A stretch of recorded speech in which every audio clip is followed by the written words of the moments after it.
যদি আমার এর মধ্যে ঢুকি যাইতো। তুমি ওঠো, কিছু হবে না।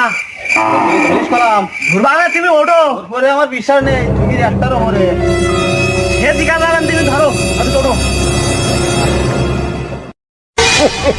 আমি আমি নাট লাগাতেছি বুঝিস, লাগাই দাও, লাগাই দাও। তুই ভালো করে ধরিস। ধরেছি, তুমি লাগাই দাও। ভালো করে ধরিস কলাম, সেই পাতে নেই বলো। আরে রে রে রে রে রে রে রে, ফেলাই দিল তো শালা। চাচা পড়িয়ে গেছ, বাস ঢুকি যায়নি তো। এই পাশের চাকে তো আমার বড় নই জানে। ওরে চাচা তো পড়িয়ে গেছে। ও বিশ্বাস দেখেছিস, সে দুই এর মধ্যে ঢুকেছে। ঢুকি বেরিয়ে গেছে। এই বাইর কর এ যদি আমার এর মধ্যে ঢুকি যাইতো, আমার কত ডাক্তার বাঁচাতে। খুব রিজ্ঞা চাচা তোমার। ওর বিশ্বাস করি আমি দেখতেছি ভুল করেছি। আমার এর মধ্যে ঢুকি যাইতো।